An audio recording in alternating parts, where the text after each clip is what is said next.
Thank you. Go ahead, caller. Please, I've just come back to my flat and the door was locked, so I crawled through the window and my flatmate's covered in blood in the bathroom. In Gateshead, a young woman returns home to find her flatmate dead. Alice Ruggles has suffered multiple knife wounds. It looks like she's been attacked. Please help.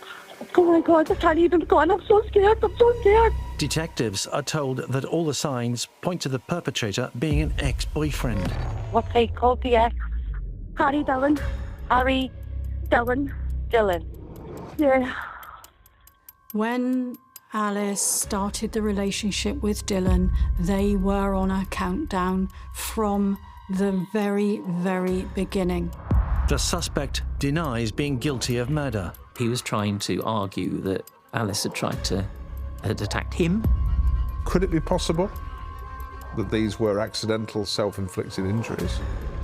If it could be possible, then the entire case would have failed. Detectives gather evidence until a picture of a suspect emerges. Which piece of the puzzle will reveal who is guilty of murder? What would be a killer's mistake? Alice! Alice!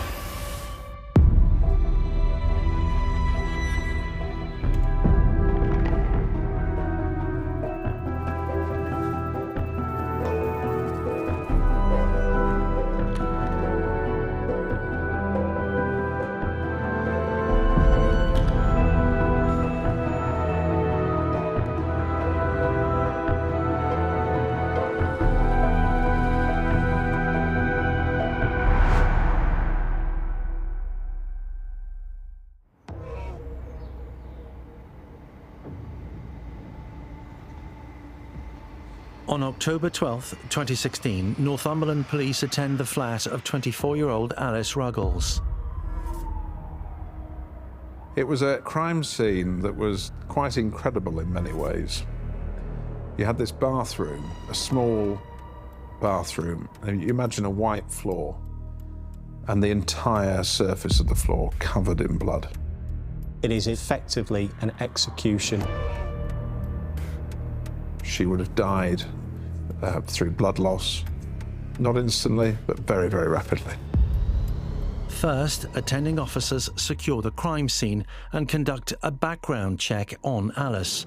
They discover she has recently reported someone for harassment and stalking, her ex-boyfriend, Harry Dillon. He was still convinced he could win her back and was trying to win her back. He was definitely obsessed. She was getting seriously worried about him and seriously frightened. She was saying, what if he breaks into my house and what if he breaks in and kills me? Friends and family identified Dillon as a suspect, but suspicion does not automatically confirm his guilt. Police focus on tracing the suspect.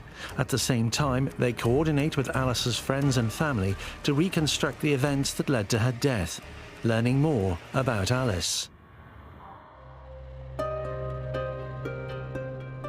I always say I've got 4 children, but Alice is no longer with us.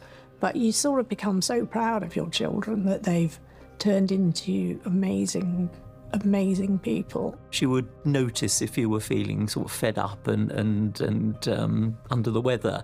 And when you'd come out with some ridiculous joke or anecdote and have you laughing, you know, sort of, it's become a bit of a cliche to say, yeah, she used to light up the room, but Alice, one of those people really did. Alice was a really nice little sister. We were a family of 6 and there was 4 siblings, so the house was always quite busy. A picture forms of a keen sportswoman with a talent for fencing. She joins her university team. I think the reason she chose Northumbria in Newcastle was largely because it had a really good reputation for a fencing team, rather than particularly what she did as her degree. And she became captain of fencing while she was there, in fact. Well, when I first met Alice, she was at university. We just hit it off straight away, pretty much became best friends and attached to each other, as you do at that age. It didn't surprise me when Alice stayed up in Newcastle. She enjoyed the city. I think she made it her own. I really felt that Alice had just found herself. She loved life and she was so comfortable in herself. And I felt that she got to that point in her life when suddenly she was going to accelerate through and it was going to be fantastic for her. At university, Alice emerges as a popular young woman. I can't actually think of a person that ever really disliked her or said anything negative about her. She was just a very, very likeable person. Jen Crozier and Alice become close at university. They decide to holiday together. I had booked a holiday with a partner, and that relationship just didn't work out. And she had also gone through a breakup at the same time. So we decided that we would keep the trip and we would go together. It's while on her way to the holiday that Alice first comes across Harry Dhillon through Jen's social media account. We were heading to Sri Lanka, and the second we got onto the plane, we sat down in sort of a three row, and the guy next to us immediately took an interest in Alice. So I shared a photo on Facebook of us on the plane, and I made a joke that she had already been chatted up within 5 seconds of setting foot on the plane. And Harry had actually left a comment underneath, saying something like, "I'm not surprised." I first became aware of Harry when I was at university. We ran in similar circles that kind of intersected with each other. I had a best friend that was best friends with Harry, and she is very switched on, she's very smart, she's a very lovely human being, so I wholly trust her opinion. They got communicating a lot during that time. And I think she maybe went on his profile and looked at a few pictures. And then Harry actually reached out to me via Facebook Messenger and asked about her. And as she had just gone through a breakup, and he seemed quite interested, even for anything more than just like a confidence boost or something, or just someone to talk to and take her mind off everything, I actually encouraged them both to speak. So they spoke quite a lot, and she would talk to Harry for those like entire hours that we were there. The spark seemed to sort of be back in her eye. Trimaan Harry Dhillon is a 25-year-old Lance Corporal in the 2nd Scots Regiment based in Scotland. When he first connects with Alice through social media, he's serving in Afghanistan. We know that Dhillon was raised in a strict military upbringing, father, colonel in the Indian Army. His childhood was extremely privileged. His father was a high-ranking military officer. He was an only child. Dhillon came to the UK to university and study, and then joined the British Army. Dhillon studies for a degree in strategy management at Queen Margaret University in Edinburgh, which is where he meets Jen Crozier. We did run in similar circles, and I would know a lot of the people that he would know, and he would know a lot of the people that I would know. He was quite funny, again, quite sarcastic, which is Alice's niche. So I think she enjoyed his personality as well, just from the few little comments or posts that she saw as well. They seemed both very invested from the off. Alice talked about him quite soon after she met him. She said that he was just really nice, and he thought about her all the time, and he was interested in what she wanted, and he obviously really cared about her. And I think she quite liked that. She liked the fact that he was really interested in her. For over 3 months, the relationship exists only online, a setup, according to Professor Jane Monckton-Smith, that means Dhillon can craft his image. Because Alice and Dhillon met on social media, that actually gives him a huge advantage. He can manage everything she sees about him, the photographs, what he's saying, absolutely everything. They're always going to be on their best behaviour, and you're not actually doing things together. You're just talking about what you would do and how you would feel. So I think there's a bit of a danger there, but I think it's quite a common thing nowadays. During their courtship, Alice has no idea of the danger that Dhillon poses. But when police conduct background checks, they uncover a troubling history, one that adds evidence to prove he's responsible for her murder. Alice didn't know that Dhillon had a history of stalking and control and abuse and behaving very, very badly to rejection. 3 years earlier, down in Kent, he had been rejected by a girlfriend down there. He wouldn't accept the end of the relationship. And he went and confronted her and a new boyfriend in a shopping centre. When he'd gone up to her and spat in her face, there was a restraining order. This was who he was. When Alice Ruggles arranges to meet Trimaan Dhillon, her new partner, she is unaware that he has been issued a restraining order after attacking one of his ex-partners. She did meet him in January, this is 2016 now, when he came back for 2 weeks' leave. And his barracks was in Pennycook, south of Edinburgh, which is about 120 miles north of Newcastle. He came down, spent a week with her in Newcastle. And she sent me a text on the way to Central Station. I think it literally just said something like, "Eat, excited." And I was like, "Oh, good luck." And I was at work, and then by the time I'd finished work, I had a couple more texts being like, "This is amazing. Oh, he's such a nice guy. This is incredible." And I was like, "Oh, this is good." Alice introduces her new man to her friends. We went out for a meal on the Saturday. The Saturday was just a very weird meal. And he just wouldn't move one seat around the table so that my friend and I could sit next to each other. But he made such a huge deal out of it, as if it was the audacity for asking. This is the real Harry Dhillon. Socially awkward, not very good with people, has to manipulate, has to control.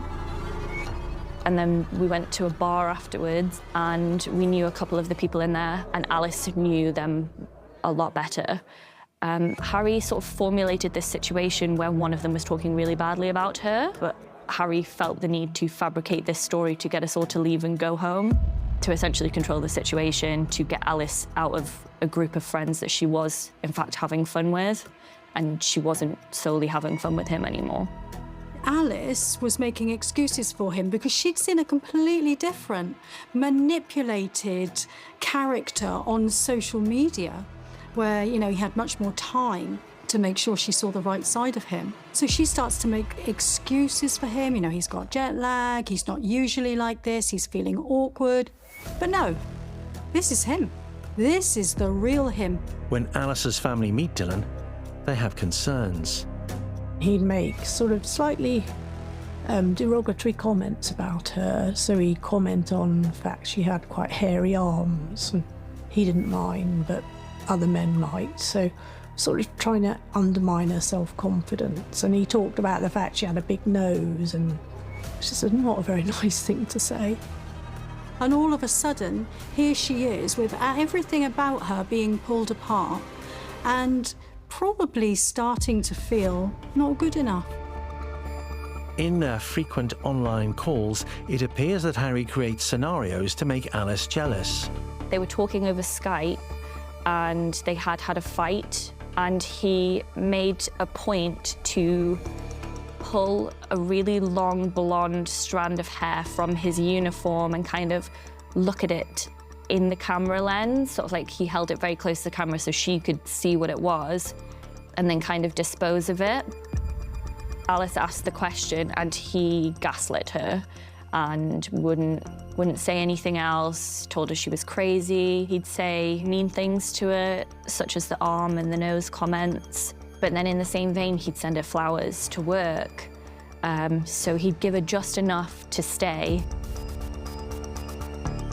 He could be particularly charming one moment, and he could maybe gain a little bit of advantage, and she'd start to trust him again a little bit, but then he would revert back to being very unpleasant and controlling. A lot of emotional blackmail, a lot of blowing hot and cold. I think it's quite difficult, isn't it, when somebody really likes you and makes you think, oh, wow, and then they must be good, and it's easy to be thrown off balance, I suppose, and just stop looking properly. Dhillon's digital history reveals that he mistreats Alice, and he cheats. So Harry had put himself on Tinder and was talking to this girl and a couple of others that Alice found out. She had a contact from someone she didn't know, girl she didn't know. And this other woman said to her, do you realise your boyfriend's cheating on you? The girl messaged her and sent her all of the messages, and it was him. Like, it was him talking to her. Like, Harry has a very distinct way of talking, and it was 100% him. He didn't take any responsibility whatsoever. He tried to say that it was people in his squad trying to get back at him, but would never say for what. I mean, Alice said at one point that he didn't have any idea about what the truth was, but he was very, very good in saying what he thought people wanted to hear. So he just didn't seem to. His morals were completely different from other people.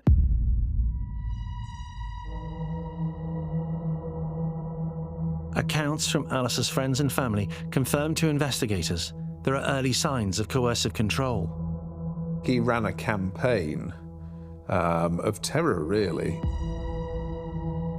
That campaign was about isolating Alice from her friends and family. How am I going to cause division? How am I going to make her have to choose me over her friends and family? And he did that very effectively. I don't think Alice was an insecure person when I met her, but I think she became a very, very insecure person about everything about her after she met Harry. Alice started to feel, I think, that she just wasn't good enough for anyone. He was picking out all of these things that were wrong with her, and it was really starting to have an effect. She started to lose weight. She started to lose confidence, and then she was not a shy girl. She was losing her own sense of identity. She was frightened, and that's an incredibly powerful thing. Just a few months after meeting Dhillon, Alice appears to put distance between herself and her established friendship groups. She shared a house with 3 lads. They got on very well. They played in a band. She sometimes sang with them, all this sort of thing. They were a happy gang. And all of a sudden, she was saying, "I can't live with them anymore. We're not getting on. I need to move." And she did move. She moved in with a colleague from work. This isn't an equal relationship. There are consequences for Alice not behaving in a way that is commensurate with his needs. 6 months into their relationship, Alice tells friends that she's had enough of Dhillon damaging her sense of self-belief and his cheating. She attempts to end things with him. But the problem was that he wasn't going to have that. As far as Alice was concerned, it was done. She was happy to move on as friends, but nothing more. She also felt very sorry for him, which is why I think she let his behaviour go on as long as it did. Very often people like Dhillon have this hyperactivating attachment style. They have to be in a relationship. Why? Because it feeds into those narcissistic qualities, that sense of self, how they perceive themselves, how the world perceives them. And of course, when they're in a relationship, somebody loves them, somebody to spend time with them. This is all about me, me, me. The danger really started to rise when Alice left him. Alice's attempt to leave Dhillon triggers obsessive behaviour. Over those next 2 months, August and September, he stalked her. Digital evidence provides detectives with a disturbing insight into the intensity of Dhillon's stalking. He would bombard her with messages, like hundreds of messages, not just like 1 or 2, it was hundreds, constantly throughout the day. He would leave her voicemails and voice notes, or he'd ring her and leave her voicemails hysterically crying. Turning up unannounced, sending her cards, messaging her incessantly, calling her and leaving her voicemails. A lot of emotional blackmail, videos of him crying, just sent videos of him sobbing into the camera, leaving her messages where he would be upset, and then following them up 10 minutes later with a very aggressive and angry message. And he then started to message other people. So he messaged some of her friends, he even messaged Sue. He was partly pleading with me to persuade Alice to go back out with him, but he was also partly trying to tell me what a horrible person Alice was. I didn't really understand what he was doing, and I don't think he himself did. Even though the messages themselves were not menacing, there was something menacing in the way he'd written them. So, the sections of them were in capital letters, and which sort of really expressed how furiously angry he was. And they were scary. There was no doubt that Trimaan Dhillon blamed Alice's family, her sister, her mother, her father, for the relationship ending, even though it was nothing to do with them. Those around Alice can see the toll that Dhillon's stalking is taking. It overwhelmed her. I remember one time she was talking about how he wouldn't ever leave her alone. So what she was thinking was that she got two options. She couldn't get away from him, and so the only thing she could do was continue to go out with him. And I think that's incredibly sad that you should ever have to think, well, I can't stop this person harassing me, so I will have to continue going out with them. She is being suffocated and in some ways held hostage, held to ransom by her own vulnerabilities and fears. And he was doing anything he possibly could to get contact, and he got to that point where it didn't really matter what the contact was, it just needed to be contact. Desperate to keep Alice engaged, Dhillon resorts to blackmail. He then, at one point, started to threaten her with that he'd release some compromising photos on her Facebook. She was really embarrassed about that, and she was shamed, I guess. And I think that when she was really trying to get rid of him, and he was being a pain, and he wouldn't go away, I don't think she wanted to worry me about it, so she didn't share as much of it as she should have done. She knows that Dhillon has intimate photographs of her that he's threatening or might share. So all that self-doubt is being constantly fed. Those seeds are sown and they are growing. And that would have had a massive impact on her confidence. Some stalking victims describe it like walking along a cliff edge and the fear of what might happen, what the person might be capable of. Just a few hours after Alice Ruggles' body is found, detectives investigating her murder believe that Harry Dhillon's history of harassment and stalking is enough to bring him in for questioning. They track him down to his army barracks in Scotland. They caught him trying to climb out of the barracks. What he was trying to do was climb out so that he wouldn't have to sign out, presumably to establish his alibi. Dhillon is arrested on suspicion of murder, but claims he is innocent. His first account was to say that this was nothing at all to do with him. He'd been in Scotland all day, hadn't been near the house, he could have played no part in it. With a web of evidence to untangle and a denial from Dhillon, proving his guilt or innocence will be no easy task. Detectives search the crime scene and security camera footage at the same time as analysing Dhillon's phone history. Their efforts lead to a significant breakthrough. His phone had moved down to Newcastle, but his car had been seen on CCTV. CCTV evidence proved he had been outside her house at the time. Caught on camera and proof that he's lied. A killer's mistake? His second position was to say, OK, I was outside the house, but I didn't actually cause the injuries. Dhillon's new defence is that Alice inflicted 24 injuries on herself. With no admittance of guilt, police seek more evidence about his relationship with Alice. Her family shares fears that he was not only stalking her, but tracking her every move.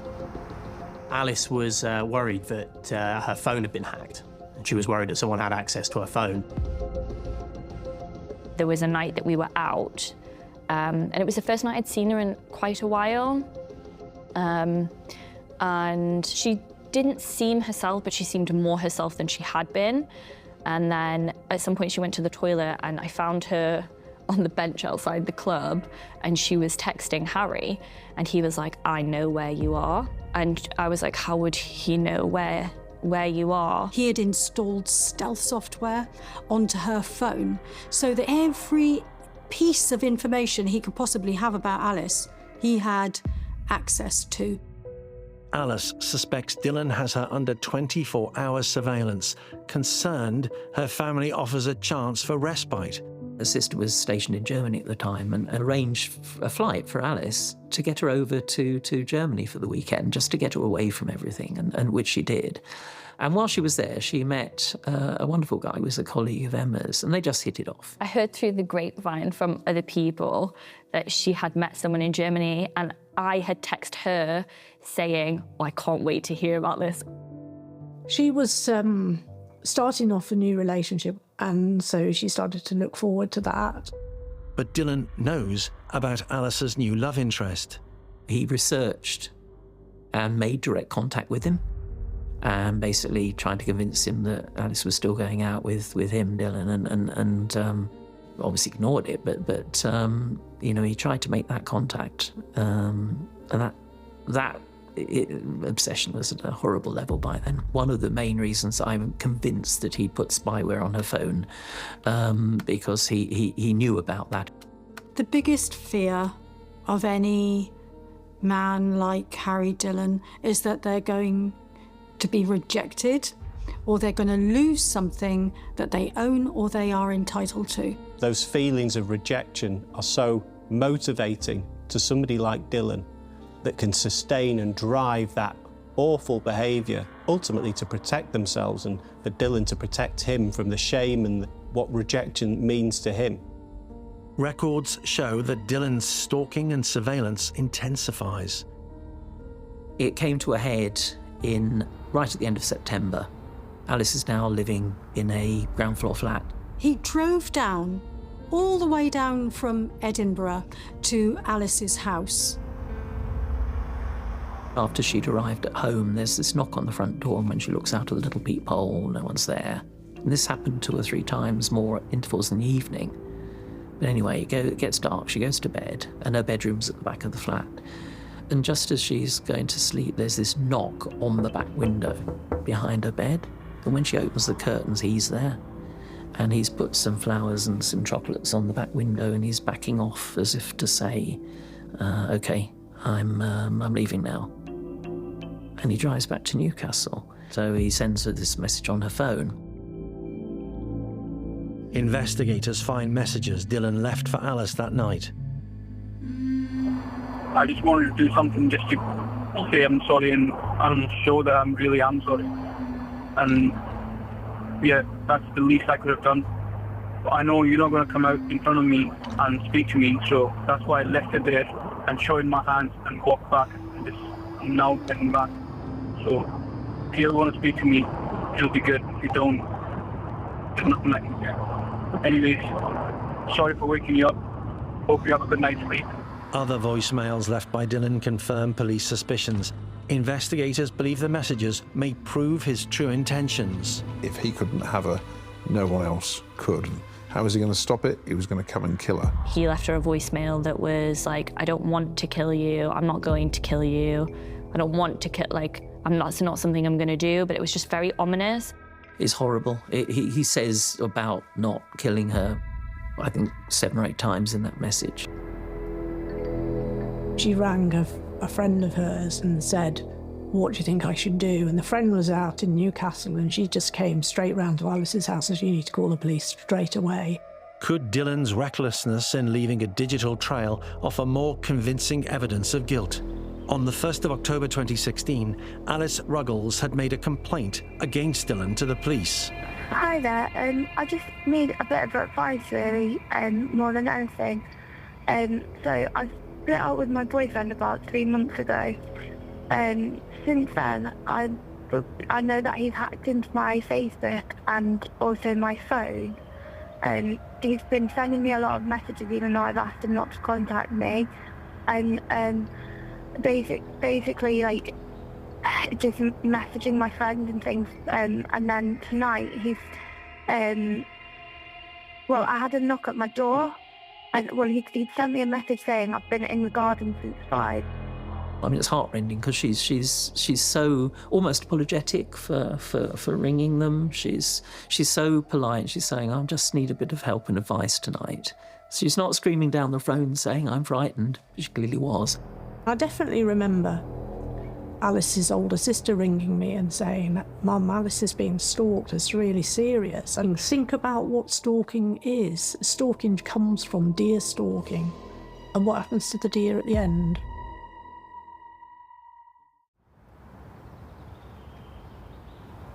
On a phone call, a police officer tells Alice that there's an option to present Dhillon with something called a police information notice. And if you do that, then if he ever comes near you again, he'll be arrested. So, of course, she went for that option. The notice is delivered to Dhillon by his commanding officer in the army on October 3rd.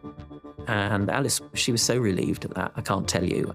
Well, she become quite hopeful when she was like, oh, this can be dealt with, this is going to be over. On the day the police information notice, or PIN, is served, Dhillon posts a parcel to Alice's flat. Here were all the things that she'd left with him. There were a couple of T-shirts he'd left. I shan't contact you anymore. He'd said that before and so on. And I won't be signing you anymore, especially as you've got a new man. Ouch. He says, I know you belong to another man now. In that one sentence, so much is communicated. The fact that he refers to Alice as a possession, something that can be acquired and possessed, Alice is becoming dehumanised. And of course, it's easier to be violent towards objects than it is towards people. Police records reveal that when the parcel arrives, Alice reports Dhillon for breaking the terms of his PIN. He shouldn't be contacting her. Alice contacts the police again. And of course, Alice is going through, giving all the details, expecting him to then say, OK, so we're going to arrest him now, because that's what she's been told. And he then says at some point in their conversation, well, shall I'll arrange a call back for you to discuss what can be done.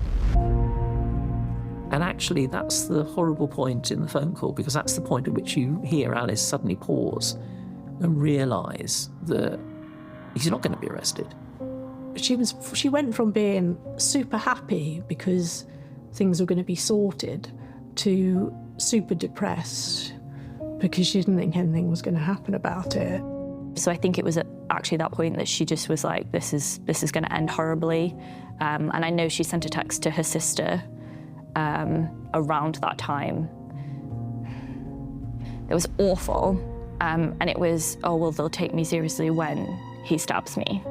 And it's really awful to think that your friend texted somebody that and genuinely thought that that was a real possibility. Like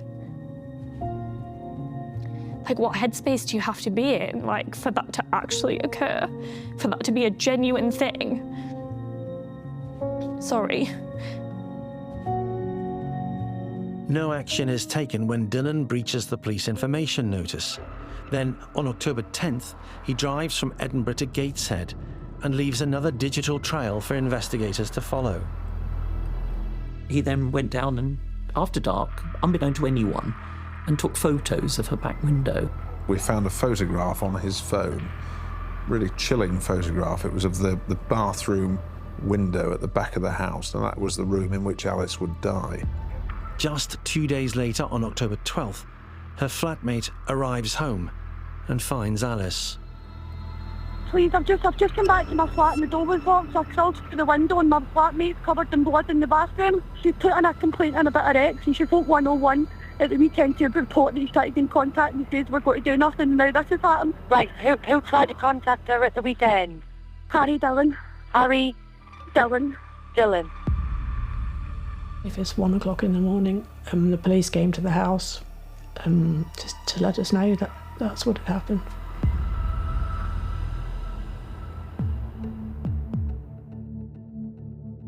Over 6 months, detectives, along with prosecutor Richard Wright, have gathered Dhillon's history of harassment, digital records, and security footage to prove the case against Dhillon. But he continues to deny any involvement.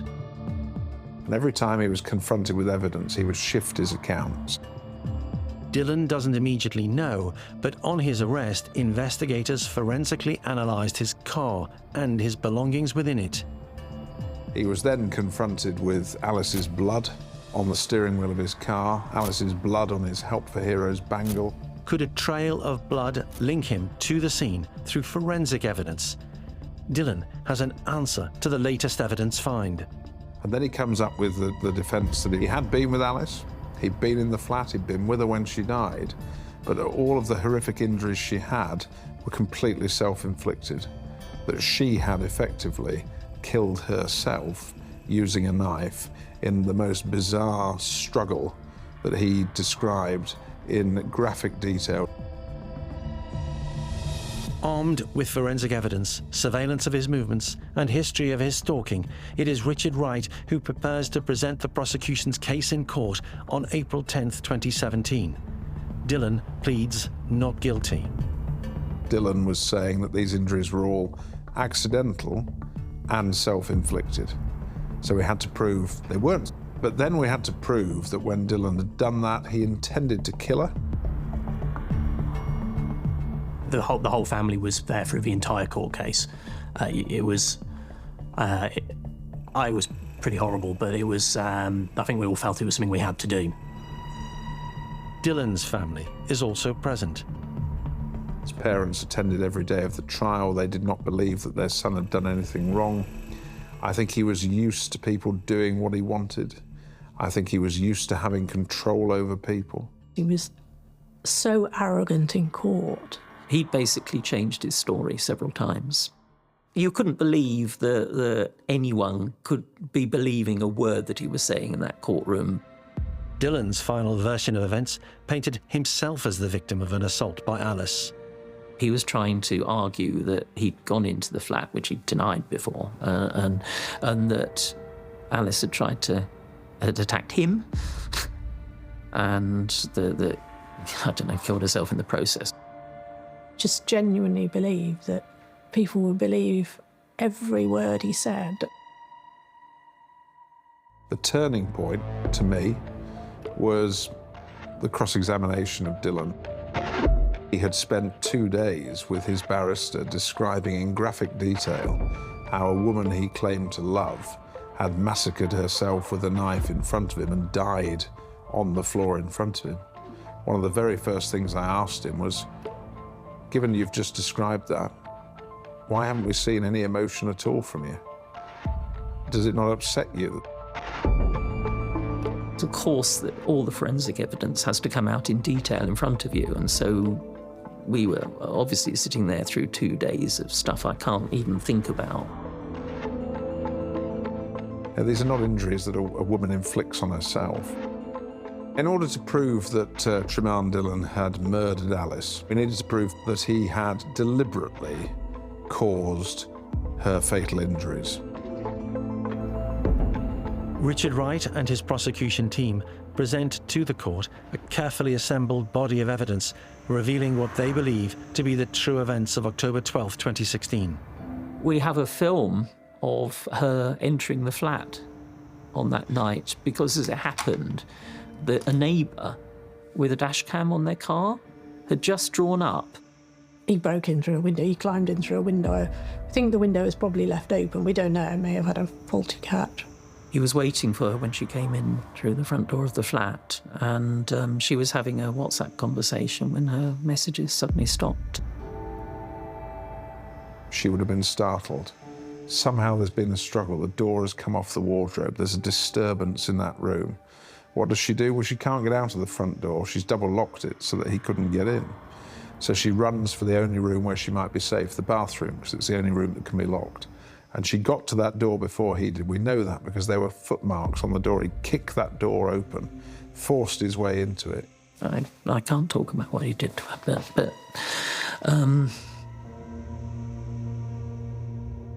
What Dhillon did to Alice was effectively an execution.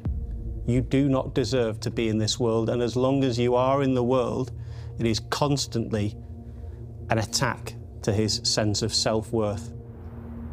As the trial comes to a close, Dhillon's defence team bring his friend to the witness stand.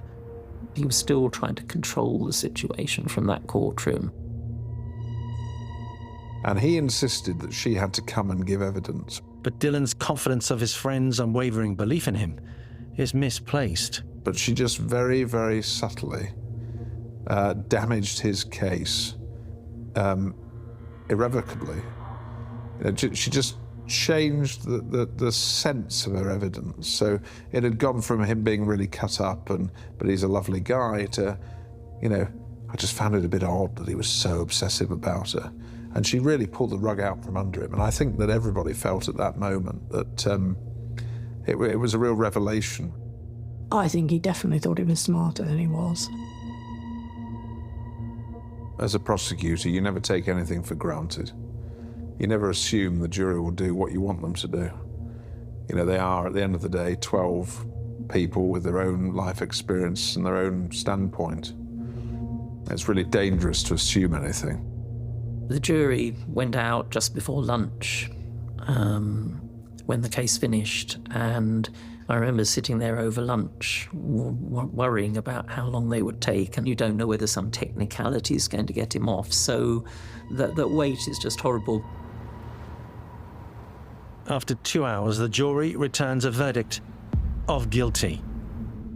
Dhillon is sentenced to life imprisonment with a minimum term of 22 years. I have to say, I've never ever had a sense of such relief that they had seen straight through him. You just got that horrible feeling of, you know, why hadn't you done things differently? What could you have done that could have stopped it? And why on earth didn't you do it? And why did you believe that it would all be all right? He planned Alice's murder. He carried out Alice's murder. And he lied and lied, and he didn't feel remorse. He felt justified. I showed her. I showed everyone. That's what Harry Dhillon was feeling. Since her murder, Alice's family has sought to honour her memory by establishing a charity in her name. What we do as a charity, we set up the Alice Ruggles Trust. Our big thing is raising awareness so that more people who are victims of stalking can actually go to the right people and get help, get something done about it sooner, rather than letting it fester or thinking it will get better by itself. Blinded by rage, Dhillon was determined to take revenge on a young woman who had done nothing wrong. You know, I've dealt with a lot of cases involving a lot of violence and a lot of horrible deaths and unpleasant people, but I don't think I've ever dealt with anybody as cold and calculating and ruthlessly dangerous as he was. Security cameras tracked his movements near to Alice's home. Phone masts pinpointed his location, and forensic evidence sealed his fate. Alice's blood was on his wristband and his steering wheel. Dhillon had relied on his explanation for events being believed by a jury. He had not accounted for digital and forensic evidence. It was a killer's mistake.